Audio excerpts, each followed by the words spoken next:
well, what would you do if every time you shared an illegally downloaded file, a copyright alert got sent to your ISP?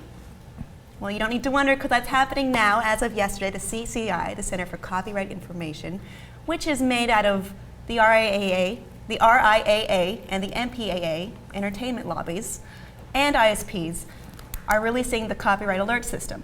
So what will happen is you get 5 or 6 strikes if something illegal gets downloaded on your connection, be it music or movies or anything from P2P. First time, you'll get a little warning like, hey, did you know that's illegal? Second time, they step it up a little. In that voice. Hey! They'll step it up somehow. It varies from ISP to ISP, but pretty much you might have to call them and confirm, or you might have to take a test about whether or not you understand what's illegal sharing and what's not. So eventually, you hit step 6 or strike 6. At least they give you 6 instead of 3. Well, 5 or 6, depending on it. Oh, 5 or 6 strikes.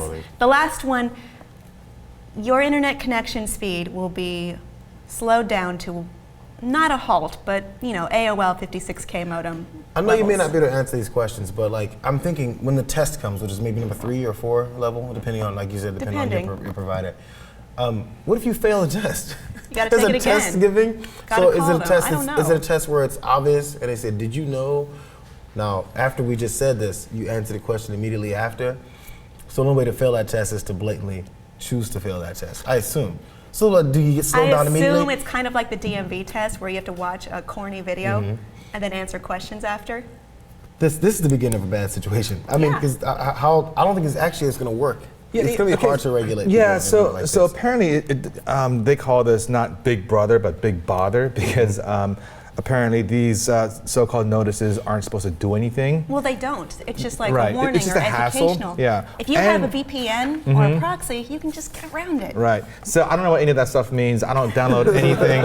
So, but here's what I have a problem with. I have a problem with the content creators working with service providers to police the user. And today it's copyrighted content, but tomorrow, what will it be? Will it be offensive content, whatever that may be? How about content that might threaten national security or that's pornographic?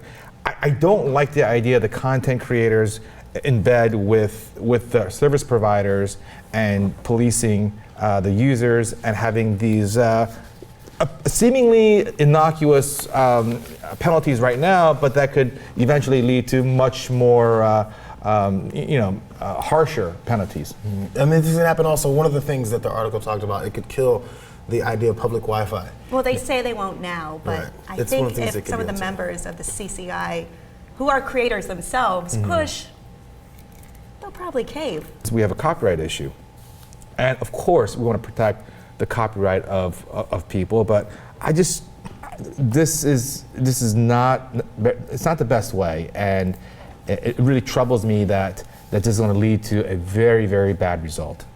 I think so. I mean, right now they're saying it's to prevent lawsuits and legal problems, but I think it could help them have some backing to file lawsuits and legal. I mean, we've seen how harsh the RIAA has been against people who've downloaded songs. I mean they've dropped the hammer on some people, and they've received hundreds of thousands of dollars worth of fines and penalties, and threats of long-term incarceration. So it's crazy. So I'm afraid. I'm afraid that our open and free internet won't be that way for much longer. Well, actually, advocates of open internet, like the Electronic Frontier Foundation, are opposed to this, obviously. They say slowing internet speeds can hurt internet users because it's 48 hours of lower productivity and limited communication access across the globe, based on nothing more than a mere allegation of copyright infringement. So you'll have to deal with how do you get out of it? I mean, do you have to call them? Do you have to explain? How many hoops do you have to jump through to be able to use your own connection that you paid for at the proper speed? I mean, Kim, is this a version of CISPA, SOPA, any of that stuff? Well, the RIAA and the MPAA were big supporters of SOPA. Right. But this So what they're SILPA's doing gone. is less CISPA was powerful. gone, but CISPA's now kind of CISPA's back. coming back. CISPA's in Congress right yeah. now. So they're going to keep reintroducing this until people stop paying attention, and it'll get through someday. Is that what's going to happen? This one right now, you called it big bother, and it kind of is. I mean, they can't, right now as it stands, they can't take away your internet connection. They can just slow it down, so it's incredibly annoying.